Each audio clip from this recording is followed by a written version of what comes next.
PSC ക്രൗണിൻ്റെ പുതിയൊരു വീഡിയോയിലേക്ക് ഏവർക്കും സ്വാഗതം. ഇന്നത്തെ ക്ലാസ്സിൽ നമ്മൾ LPSCയുടെ ഒരു മോഡൽ എക്സാം ചെയ്തു നോക്കാൻ പോവുകയാണ് കേട്ടോ. അപ്പോൾ നമ്മൾ എല്ലാ വിഭാഗത്തിൽ നിന്നും സബ്ജക്റ്റിൽ നിന്നും ചോദ്യങ്ങൾ ഉൾപ്പെടുത്തിക്കൊണ്ടാണ് ഈ മോഡൽ എക്സാം ചെയ്തേക്കുന്നത്. അപ്പോൾ ആദ്യമായിട്ട് ചാനൽ കാണുന്ന കൂട്ടുകാരാണ് സബ്സ്ക്രൈബ് ചെയ്ത് സപ്പോർട്ട് ചെയ്യാൻ മറക്കല്ലേ. അതുപോലെ ഈ മോഡൽ എക്സാം നിങ്ങൾക്ക് ഇഷ്ടപ്പെടുന്നുണ്ടോ, ഇത് കണ്ടിന്യൂ ചെയ്യണമെന്ന് കമൻറ്റ് ചെയ്യാനും മറക്കല്ലേ കേട്ടോ.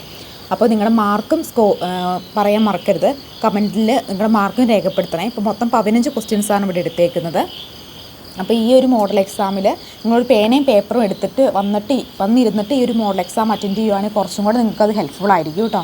അപ്പോൾ ആർക്കെങ്കിലും ഇതുപോലത്തെ കൂടുതൽ മോഡൽ എക്സാം എഴുതാൻ താല്പര്യമുണ്ടെങ്കിൽ ഈ നമ്പറിൽ, ഇവിടെ സ്ക്രീനിൽ കാണുന്ന നമ്പറിൽ കോൺടാക്റ്റ് ചെയ്യാം. അതുപോലെ തന്നെ LPSCക്ക് വേണ്ടി നമ്മുടെ കയ്യിൽ ക്വസ്റ്റ്യൻ ബാങ്ക് സെറ്റും എല്ലാ സബ്ജക്റ്റിനെയും social science, maths, Malayalam, English, psychology, pedagogy, biology, chemistry, physics ഒക്കെ ക്വസ്റ്റ്യൻ സെറ്റ് അവൈലബിൾ ആണ് കേട്ടോ. തികച്ചും നമ്മുടെ LPSCക്ക് വേണ്ടി നമ്മൾ തയ്യാറാക്കിയിരിക്കുന്ന ക്വസ്റ്റ്യൻ ബാങ്ക് സെറ്റാണ്. അപ്പോൾ ആർക്കെങ്കിലും വേണമെങ്കിൽ ഈ നമ്പറിൽ കോൺടാക്റ്റ് ചെയ്താൽ മതി. അപ്പോൾ നമുക്ക് ഓരോരോ ചോദ്യങ്ങൾ ചെയ്ത് നോക്കിപ്പോകാം കേട്ടോ. ആദ്യത്തെ ചോദ്യം, വക്കം അബ്ദുൽ ഖാദർ മൗലവിയെക്കുറിച്ച് താഴെ തന്നിരിക്കുന്ന പ്രസ്താവനയിൽ ശരിയല്ലാത്തത് ഏത്? ചോദ്യം കേട്ടല്ലോ.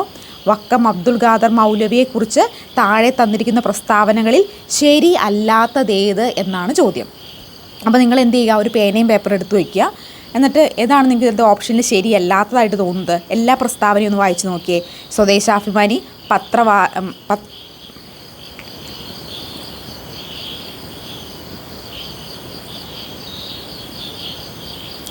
സ്വദേശാഭിമാനി പ്രതിവാര പത്രം ആരംഭിച്ചു. കേരളത്തിലെ മുസ്ലിങ്ങൾക്കിടയിലെ സാമൂഹ്യ പരിഷ്കർത്താവ്. നേതാജി സുഭാഷ് ചന്ദ്രബോസ് ആരംഭിച്ച ഇന്ത്യൻ നാഷണൽ ആർമിയിൽ പ്രവർത്തിച്ചു. ഇസ്ലാം ധർമ്മപരിപാലന സംഘം രൂപീകരിച്ചു. അപ്പോൾ ഇന്നത്തെ ഏതൊക്കെയാണ് ശരിയായിട്ടുള്ള പ്രസ്താവന? അത് നമുക്ക് നോക്കാം അല്ലേ. ഏതൊക്കെയാണ് അത് ശരിയായിട്ടുള്ള പ്രസ്താവന? സ്വദേശാഭിമാനി പത്രവാരം ആരംഭിച്ചു, ശരിയാണോ? ശരിയായിട്ടുള്ള പ്രസ്താവനയാണ്. കേരളത്തിലെ മുസ്ലിം ജനങ്ങൾക്കിടയിലെ സാമൂഹ്യ പരിഷ്കർത്താവ്, ഈ പ്രസ്താവന ശരിയാണോ? ശരിയാണ്. നേതാജി സുഭാഷ് ചന്ദ്രബോസ് ആരംഭിച്ച ഇന്ത്യൻ നാഷണൽ ആർമിയിൽ പ്രവർത്തിച്ചു, ശരിയാണോ? തെറ്റായിട്ടുള്ള പ്രസ്താവനയാണ്. എന്താണ്? ഇസ്ലാം ധർമ്മപരിപാലന സംഘം രൂപീകരിച്ചു, ഈ പ്രസ്താവന ശരിയാണോ? ഈ പ്രസ്താവന തികച്ചും ശരിയാണ്. അപ്പോൾ ഇതിൻ്റെ മൂന്നാമത്തെ ചോദ്യം എന്താണ്? റൈറ്റ് ആൻസർ ഏതാണ്? ഓപ്ഷൻ സി ആണ് കേട്ടോ. കാരണം എന്താണ്? ഈ ഒരു പ്രസ്താവന തെറ്റാണ്.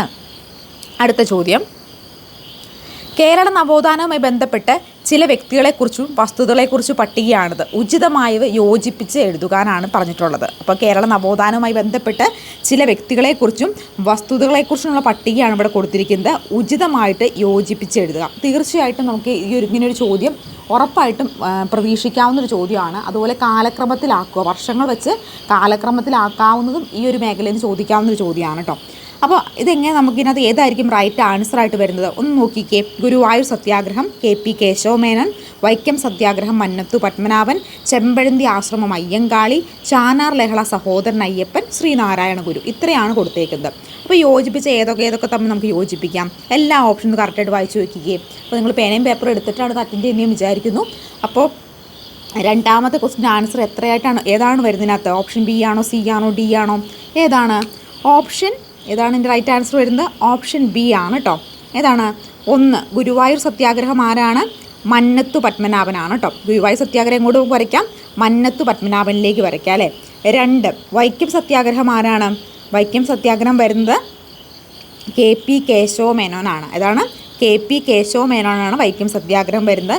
ചെമ്പഴന്തി ആശ്രമം ആരാണ് വരുന്നത്? ശ്രീനാരായണ ഗുരുവാണ് ചെമ്പഴന്തി ആശ്രമം വരുന്നത്. ചാനാർ ലഹള ആരാണ് വരുന്നത്? 4 ഏതാണ്? 7 ആണല്ലേ, അയ്യങ്കാളി. അപ്പോൾ ഏത് ഓപ്ഷനാണ് ശരി? റൈറ്റ് ആൻസർ ഓപ്ഷൻ B ആണ് ഇതിൻ്റെ റൈറ്റ് ആൻസറായിട്ട് വരുന്നത്. അടുത്ത ചോദ്യം, ശബ്ദം ഒരു മാധ്യമത്തിൽ നിന്ന് മറ്റൊന്നിലേക്ക് പ്രവേശിക്കുമ്പോൾ താഴെ കൊടുത്തിരിക്കുന്നവയിൽ ഏതിനാണ് മാറ്റം സംഭവിക്കുന്നത്? ശബ്ദം ഒരു മാധ്യമത്തിൽ നിന്നും മറ്റൊന്നിലേക്ക് പ്രവേശിക്കുമ്പോൾ താഴെ കൊടുത്തിരിക്കുന്നവയിൽ ഏതിനാണ് മാറ്റം സംഭവിക്കുന്നത്? 24ാം ചോദ്യത്തിൻ്റെ ആൻസർ ഏതാണ്? ഓപ്ഷൻ A വേഗതയും തരംഗ ദൈർഘ്യവുമാണ്. ഏതാണ്? വേഗതയും തരംഗ ദൈർഘ്യവുമാണ് റൈറ്റ് ആൻസറായിട്ട് വരുന്നത്. അടുത്ത ചോദ്യം, പൊതുവിദ്യാഭ്യാസ സംരക്ഷണ യജ്ഞത്തിൻ്റെ ഭാഗമായി പരിസ്ഥിതി സംരക്ഷണ പ്രവർത്തനവുമായി ബന്ധപ്പെട്ട് കേരളത്തിൽ പൊതുവിദ്യാഭ്യാസ വകുപ്പ് നടപ്പിലാക്കിയ പരിപാടി ഏത്? എന്താണ്? പൊതുവിദ്യാഭ്യാസ സംരക്ഷണ യജ്ഞത്തിൻ്റെ ഭാഗമായി പരിസ്ഥിതി പ്രവർത്തനവുമായി ബന്ധപ്പെട്ട് കേരളത്തിൽ പൊതുവിദ്യാഭ്യാസ വകുപ്പ് നടപ്പിലാക്കിയ പരിപാടി ഏതെന്നാണ് ചോദിച്ചേക്കുന്നത്. 45 റൈറ്റ് ആൻസർ ഏതാണ്? ജൈവ വൈവിധ്യ ഉദ്യാനം. ഏതാണ്? ജൈവ വൈവിധ്യ ഉദ്യാനമാണ് ഇതിനകത്ത് റൈറ്റ് ആൻസറായിട്ട് വരുന്നത്. അടുത്ത ചോദ്യം, 2 സംഖ്യകൾ തമ്മിലുള്ള അംശബന്ധം 9:11 ആണ്. സംഖ്യകളുടെ ഉസാക 7 ആയാൽ അവയിൽ ചെറിയ സംഖ്യ ഏത്? അപ്പോൾ ലസാഗു ഉസാഗ എന്താണ് ഈ തവണത്തെ യു പി ക്ലാസ്സിന് ചോദിച്ചിട്ടുണ്ടായിരുന്നൊരു ചോദ്യമാണ്. അപ്പോൾ രണ്ട് സംഖ്യകൾ തമ്മിലുള്ള അംശബന്ധം 9:11 ആണ്. സംഖ്യകളുടെ ഉസാഗ 7 ആയാൽ അവയിലെ ഏറ്റവും ചെറിയ സംഖ്യ ഏതെന്നാണ് ചോദിച്ചേക്കുന്നത്. 59 റൈറ്റ് ആൻസർ ഏതാണ്? ഓപ്ഷൻ ബി 63 ആണ് കേട്ടോ. ഓപ്ഷൻ ബി 63 ആണ് റൈറ്റ് ആൻസർ ആയിട്ട് വരുന്നത്. അടുത്ത ചോദ്യം, പീരിയോഡിക് ടേബിളിലെ ക്രമാവർത്തന പ്രവണങ്ങളെ സംബന്ധിക്കുന്ന ഏതാനും പ്രസ്താവനകൾ താഴെ കൊടുത്തിരിക്കുന്നു. അവയിൽ ശരിയായ പ്രസ്താവന ഏതെല്ലാം? പീരിയോഡിക് ടേബിളിൽ ഇടത്തു നിന്ന് വലത്തോട്ട് പോകുന്തോറും ആറ്റത്തിൻ്റെ വലിപ്പം പൊതുവെ കുറഞ്ഞു വരുന്നു. പീരിയോഡിക്കിൽ ഇടത്തു നിന്ന് വലത്തോട്ട് പോകുന്തോറും ന്യൂക്ലിയസ് ചാർജ് കൂടുന്നു. ആറ്റത്തിൻ്റെ വലിപ്പം കൂടുമ്പോൾ അയോണീകരണ ഊർജ്ജം കുറയുന്നു. അപ്പോൾ പീരിയോഡിക് ഇടത്തു നിന്ന് വലത്തോട്ട് പോകുന്തോറും ആറ്റത്തിൻ്റെ വലിപ്പം പൊതുവെ കുറഞ്ഞു വരുന്നു. പീരിയഡിൽ ഇടത്തു നിന്ന് വലത്തോട്ട് പോകുന്തോറും ന്യൂക്ലിയർ ചാർജ് കൂടുന്നു.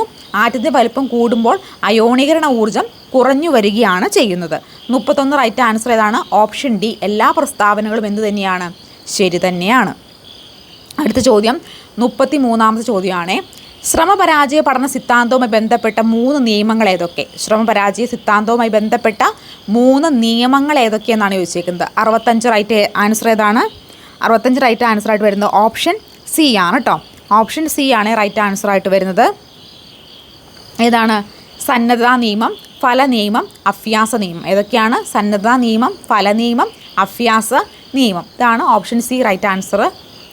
അടുത്ത ചോദ്യം, തന്നിരിക്കുന്ന വാക്യത്തിൽ തെറ്റായ ഭാഗം ഏത്? തന്നിരിക്കുന്ന വാക്യത്തിൽ തെറ്റായ ഭാഗമാണ് ചോദിച്ചിരിക്കുന്നത്. 96 റൈറ്റ് ആൻസർ ഏതാണ്?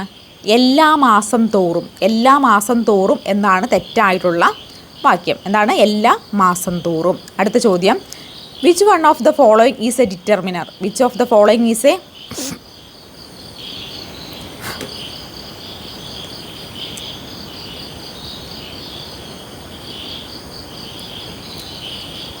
അടുത്ത ചോദ്യം, which of the following is a determiner? Which of the following is a determiner? 88 right answer ഏതാണ്? ഓപ്ഷൻ സി ദിസ് ആണ് റൈറ്റ് ആൻസർ. ഓപ്ഷൻ സി ആണ് വരുന്നത്. അടുത്ത ചോദ്യം, നാരായണത്തു ഭ്രാന്തൻ എന്ന കവിത കുട്ടികൾ നാടക രൂപത്തിൽ അവതരിപ്പിക്കുന്നു. അധ്യാപനത്തിൽ ഏത് സമ്പ്രദായത്തെയാണ് ഇത് ഉൾക്കൊള്ളുന്നത്? നാരായണത്തു ഭ്രാന്തൻ എന്ന കവിത കുട്ടികൾ നാടക രൂപത്തിൽ അവതരിപ്പിക്കുന്നു. അധ്യാപനത്തിലെ ഏത് സമ്പ്രദായത്തെയാണിത് ഉൾക്കൊള്ളുന്നതാണ് ചോദിച്ചേക്കുന്നത്. 97 റൈറ്റ് ആൻസർ ഏതാണ്? ഓപ്ഷൻ ബി ആണ് കേട്ടോ. ക്രീഡാ രീതിയാണ്. ഏതാണ്? ഓപ്ഷൻ ബി ക്രീഡാ രീതിയാണ് ഇതിൻ്റെ റൈറ്റ് ആൻസർ ആയിട്ട് വരുന്നത്. അടുത്ത ചോദ്യം, ഒരു സമാന്തര ശ്രേണിയിലെ 5-ാം പദം 19ഉം 19-ാം പദം 39ഉം ആയാൽ ആ സംഖ്യാശ്രേണിയിലെ ആദ്യ പദം ഏത്? ഒരു സംഖ്യാശ്രേണിയിലെ 5-ാം പദം 19ഉം 10-ാം പദം 39ഉം ആയാൽ ആ സംഖ്യാശ്രേണിയിലെ ആദ്യ പദം ഏതെന്നാണ് ചോദിച്ചേക്കുന്നത്. 51 റൈറ്റ് ആൻസർ ഏതാണ്? ഓപ്ഷൻ എ ആണ് കേട്ടോ. 3 ആണ് റൈറ്റ് ആൻസർ ആയിട്ട് വരുന്നത്. ഏതാണ്? 3 ആണ് റൈറ്റ് ആൻസർ ആയിട്ട് വരുന്നത്. അടുത്ത ചോദ്യം, പിയാഷയുടെ വൈജ്ഞാനിക സിദ്ധാന്തത്തിൻ്റെ സംസ്ഥാപനം എന്ന ആശയം കൊണ്ട് അർത്ഥമാക്കുന്നത് എന്ത്? പിയാഷയുടെ വൈജ്ഞാനിക സിദ്ധാന്തത്തിലെ സംസ്ഥാപനം എന്ന ആശയം കൊണ്ട് അർത്ഥമാക്കുന്നത് എന്തെന്നാണ് ചോദിച്ചേക്കുന്നത്. 62 റൈറ്റ് ആൻസർ ഏതാണ്? ഓപ്ഷൻ ബി ആണ്. പുതിയ അറിവുകൾ ഉണ്ടാകുമ്പോൾ നിലവിലുള്ള സ്കീമയിൽ ഉണ്ടാകുന്ന നവീകരണം. ഇതിൻ്റെയൊക്കെ ക്ലാസ്സുകൾ നമ്മൾ എടുത്തിട്ടുണ്ടായിരുന്നു. അപ്പോൾ ആർക്കെങ്കിലും ഇതിൻ്റെ ക്ലാസ്സുകളോ കാണണമെന്ന് താല്പര്യം ഉണ്ടെങ്കിൽ നമ്മുടെ ചാനലിൽ കയറി നോക്കിയാൽ മതി കേട്ടോ. നമ്മൾ കഴിഞ്ഞ ദിവസം ഇതൊക്കെ ഈ ടോപ്പിക്കുമായി ബന്ധപ്പെട്ട കാര്യങ്ങളൊക്കെ ഡിസ്കസ് ചെയ്ത് പോയതാണ്. പുതിയ അറിവുകൾ ഉണ്ടാകുന്ന നിലവിലുള്ള സ്കീമയിൽ ഉണ്ടാകുന്ന നവീകരണമാണേത്? സംസ്ഥാപനം എന്ന് പറയും. നമ്മൾ കുട്ടിയുടെ എക്സാമ്പിളൊക്കെ വെച്ചത് പറഞ്ഞിരുന്നു. അടുത്തത്, ആദ്യ ബഹിരാകാശ സഞ്ചാരിയായ യൂറി ഗാഗറിനെ ബഹിരാകാശ പേടകം.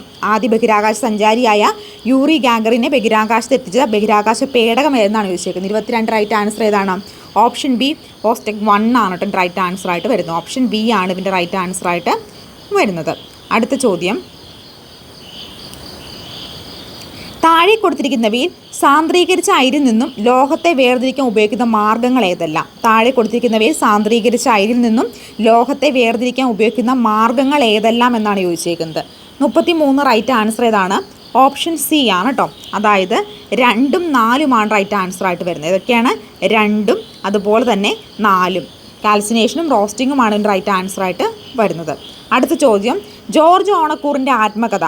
ജോർജ് ഓണക്കൂറിൻ്റെ ആത്മകഥ ഏതെന്ന് വെച്ചാൽ ഏതാണ്? ഹൃദയരാഗങ്ങൾ. ഏതാണ്? ഹൃദയരാഗങ്ങളാണ് ജോർജ് ഓണക്കൂറിൻ്റെ ആത്മകഥയുടെ പേര്. അപ്പോൾ ഈ ചോദ്യങ്ങളെല്ലാം ഞാൻ എടുത്തേക്കുന്നത് നമ്മുടെ പ്രീവിയസ് ഇയർ LPUPയുടെ പ്രീവിയസ് ഇയർ ക്വസ്റ്റ്യൻ സെറ്റിൽ നിന്ന് എടുത്തേക്കുന്ന ചോദ്യങ്ങളാണ് കേട്ടോ ഇതെല്ലാം. അപ്പോൾ ഇത്തരത്തിൽ ചോദ്യങ്ങൾ വേണമെങ്കിൽ നിങ്ങൾ പറഞ്ഞാൽ മതി. ഈ നമ്പറിൽ കോൺടാക്ട് ചെയ്ത് കഴിഞ്ഞാൽ നിങ്ങൾക്ക് നിരവധി മോക്ക് ടെസ്റ്റുകൾ അറ്റൻഡ് ചെയ്യാനായിട്ട് പറ്റുന്നതാണ്.